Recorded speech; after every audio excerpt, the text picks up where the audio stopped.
Bonjour à tous et bienvenue dans cette vidéo courte de revue de marché mensuelle sur les indices. Nous sommes le 1er novembre, donc je fais un petit point sur ce qui s'est passé au mois d'octobre.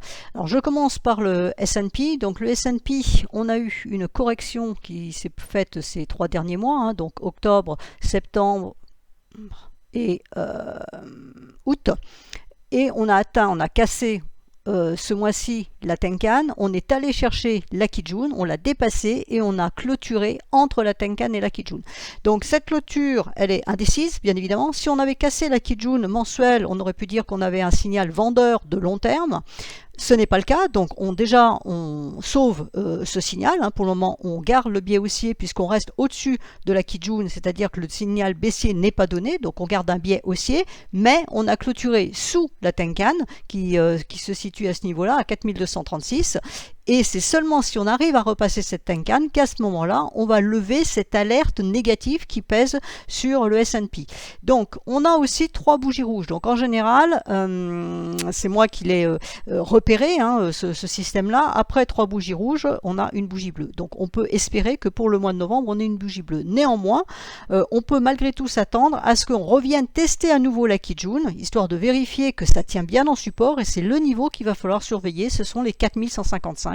Il faut impérativement rester au-dessus de ces 4155, soit dans le mois, soit à la fin du mois. Il faut que la clôture se fasse au-dessus. Et pour la clôture du mois de novembre, il faut vraiment se faire au-dessus de ce niveau-là, les 4236, pour vraiment dire, ok, maintenant, cette correction-là est terminée et on reprend la hausse qui s'était produite ici, puisqu'ici, on avait bien eu un signal haussier qui n'a pas été invalidé ici, donc c'est positif. Et donc, on pourrait reprendre cette hausse et ceci n'aurait été qu'une correction dans ce mouvement haussier. Maintenant, long terme, le S&P repasse aussi au-dessus des 4815 puisqu'il faut faire un point haut plus haut. Alors le petit problème qu'on a pour ce mois-ci, vous le voyez ici, c'est-à-dire que la lag span, les 2 mois qui viennent, en fait, novembre et décembre, on va avoir une résistance au niveau des 4295 à peu près. Donc c'est légèrement au-dessus de la Tenkan, donc on pourrait la repasser, mais là ça va être problématique. Sauf si, évidemment, il y a une puissance dans le marché qui permette à la lagging span de rentrer dans ces bougies-là.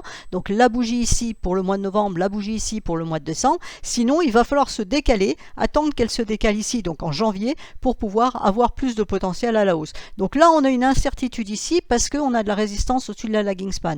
On a du support ici qu'il faut préserver et sous la lagging span, on a un support aussi qui est légèrement plus bas, qui est avec la Tenkan, qu'il faut également préserver. Il faut que notre lagging span reste entre ces deux niveaux, les prix et la Tenkan pour envisager de remonter ici. Si on casse ici, vous voyez qu'après il n'y a plus du tout de support, donc ça serait vraiment très embêtant et ça voudrait dire qu'ici on aurait aussi un signal vendeur et donc on pourrait après aller chercher le nuage éventuellement à 3945.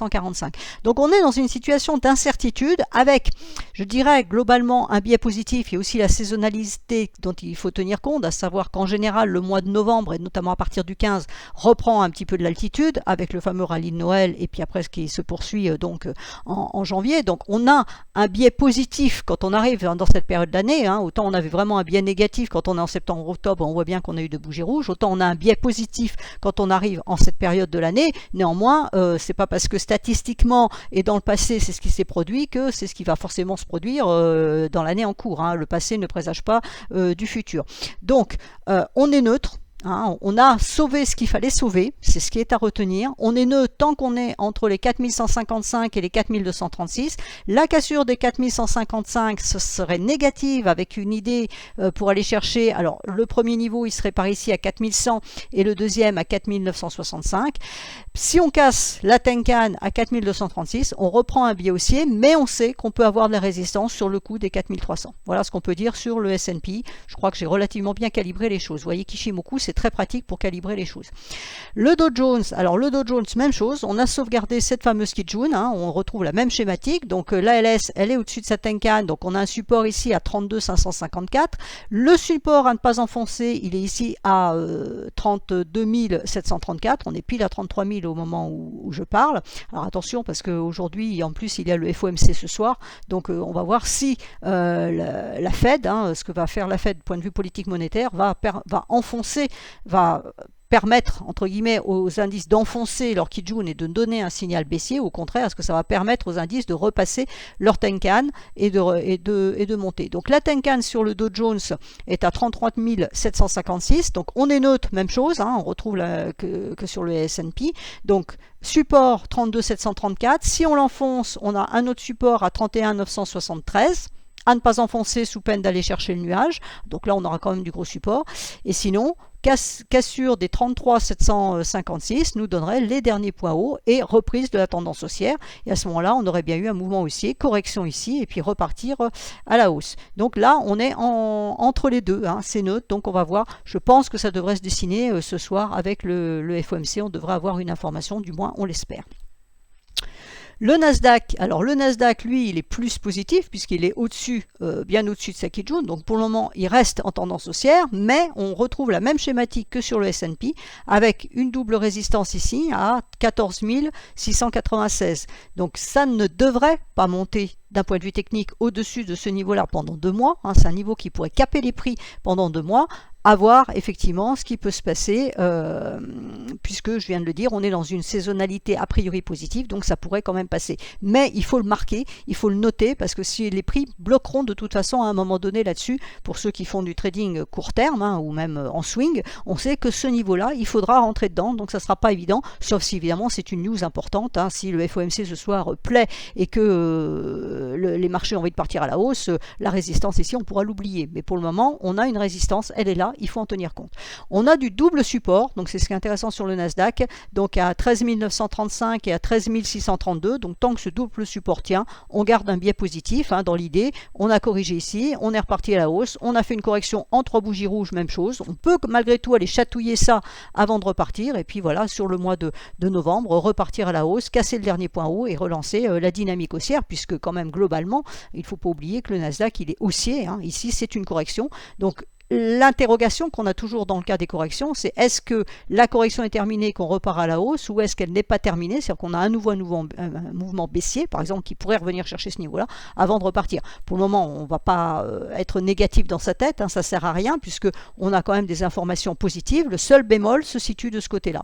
Hein, c'est là où on a de la résistance, donc comme je l'ai dit tout à l'heure, on pourrait aussi, novembre on fait rien, décembre on fait rien, on bute, et puis après, à partir de janvier, on décale à la hausse. Donc on peut effectivement aussi avoir 2 mois un peu litigieux en range, en non-tendance, avant qu'il se dessine quelque chose.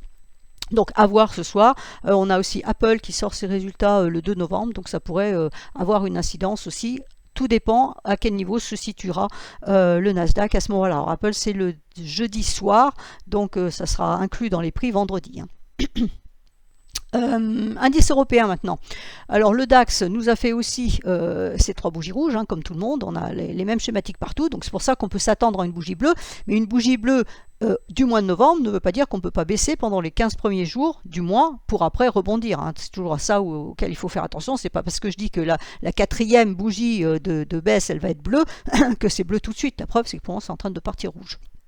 Donc on peut très bien redescendre à nouveau chercher ce niveau-là, donc le niveau des 14 700, hein, vous voyez que pour la LS, bah, elle a son support ici, donc revenir chercher ce niveau des 4 700, le retester, avant de repartir potentiellement à la hausse, ou alors si ça va mal, eh ben, on pourrait revenir chercher le niveau des 14 215, et c'est ce niveau qu'il ne faut pas enfoncer pour rester, pour garder un biais haussier, puisqu'il faut rester au-dessus de ce niveau-là pour que le niveau, le signal haussier qui a été donné ici, soit pérenne. Hein. Donc il ne faut pas enfoncer le niveau des 14 215 et mieux rester au-dessus des 14 700. Si on arrive à rester au-dessus de ce niveau-là, du côté prix, le niveau théorique de hausse serait à 15 640. Mais vous voyez que du côté de la lagging span, c'est plutôt compliqué parce qu'on a un mur de prix.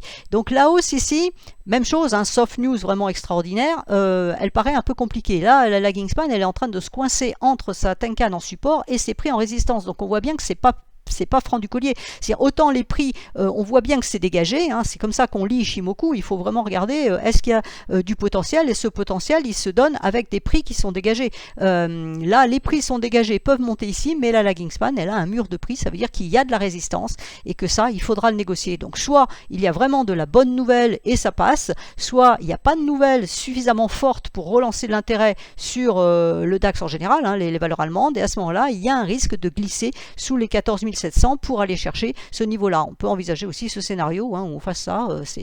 C'est un scénario qui est possible. Je ne dis pas qu'il est certain, je ne peux pas lui donner un niveau de probabilité, mais c'est faisable. Donc attention, hein, le support ici à 14 691, il faut que ça tienne. Le CAC. Donc le CAC, lui aussi ce matin, il part rouge, mais même chose, hein, avec le FOMC ce soir, ça va impacter tous les indices, donc on verra ce qui va se passer. Là, il n'y a rien, hein, il n'y a pas de support, on peut aller chercher les 6600. Voilà, on peut y aller en ligne droite, on peut y aller là les 15 premiers jours de novembre avec dans l'idée éventuellement de rebondir. Donc c'est pour ça que je vous disais, on pourrait très bien avoir une bougie bleue par exemple sur le mois de novembre, hein, qui n'a 3 rouges et la bleue. On descend chercher ce niveau-là jusqu'au 15 novembre par exemple, ou voire en une semaine, voire ce soir, hein, allez savoir. Et puis on rebondit sur ce niveau-là, on fait un marteau. En fin de mois de novembre, et à ce moment-là on repart à la hausse et on aura bien notre bougie bleue. Donc c'est pour ça qu'il faut relativiser cette notion. Donc le CAC à la baisse, pour le moment, il a vraiment une tête baissière, hein, on ne peut pas dire le contraire, en plus il est rouge aujourd'hui. Donc on peut aller chercher les 6600, mais autant sur les autres indices, on avait une résistance au niveau de la lagging span qui pouvait empêcher la hausse. Ici, on n'a pas de résistance, donc c'est plutôt positif si par contre il veut monter. Par contre, on a du support, donc c'est aussi positif, parce que s'il y a du support, bah, ça pourrait freiner la lagging span et du coup freiner les prix. Donc on voit que le support sur la lagging span, ici, il se situe à 6700, allez hop, 6700, c'est 6700. Donc c'est au-dessus de la Kijun. Donc on peut très bien avoir une baisse qui vienne nous chercher ce niveau-là. On vient tester la Kijun avec mèche sur les 6600 côté prix et on rebondit au-dessus et à ce moment-là, on pourra libérer de la hausse. Donc c'est une schématique à envisager. Alors, il y a un autre gros support qui sera pour le mois suivant. Donc on voit que le CAC, autant les autres, on a un problème pour envisager la hausse, même si on garde un biais haussier compte tenu de la saisonnalité, on a de la résistance au-dessus de la lagging span, on se dit ça va être compliqué quand même pour monter. Autant sur le CAC, ben, on aurait plutôt le discours inverse en disant c'est compliqué pour baisser puisqu'on a du support sous la lagging span et puis on a la Kijun ici, et par contre pour monter c'est plus facile. Donc vous voyez que la lecture est un peu différente suivant les indices. Donc là, remonter, si on veut garder un biais haussier, hein, en partant du principe que le FOMC ce soir plaise à tout le monde et qu'on ne soit plus rouge mais qu'au contraire on devienne bleu, on a une résistance à 7170 et c'est seulement la cassure de cette résistance qui nous donnera un potentiel haussier avec bien sûr cassure des derniers points hauts à 7600. La LS elle peut monter, c'est ça l'intérêt, c'est que comparé à tous les autres indices qu'on a vu avant où elle était empêtrée, et ben non, là elle est libre à la hausse, elle n'est pas libre à la baisse mais elle est libre à la hausse. Donc on va dire que le CAC paraît plus intéressant d'un point de vue haussier que les autres où on voit bien que c'est moins simple. Et je finis enfin avec le VIX. Donc le VIX pour le moment, bah, on va dire que il a bien rebaissé, hein, donc le mois d'octobre a été très chahuté, hein, vous voyez la bougie, on a eu un mois de septembre haussier, on a eu un mois d'octobre qui était très très volatile, hein, on est vraiment parti dans tous les sens pour finalement ne pas faire grand chose à l'arrivée. La LS elle est dans ses prix, alors là c'est un petit peu moins significatif parce que vous voyez bien que les bougies n'ont pas la même forme que les autres, hein, donc on peut pas dire que ça va faire résistance ou support du côté de la LS. Là ce qu'on peut dire c'est qu'il y a du potentiel haussier, il y en a du baissier bien évidemment, parce qu'on n'a rien, hein, à part les derniers points bas, mais ça peut encore monter, donc attention, prudence, parce qu'on voit que les indices américains, bah, pour monter, c'est pas évident, que par contre, on a un VIX qui, lui, peut monter, il n'est pas trop gêné, donc il faut mettre tout ça un petit peu dans le panier, et puis on rajoute le FOMC de ce soir et le NFP de vendredi, et puis avec ça, on devrait arriver à dessiner une tendance pour le mois de novembre. Voilà, j'espère que cette petite vidéo vous sera utile pour piloter votre mois de novembre, que je vous souhaite à tous excellent. Restez prudents malgré tout.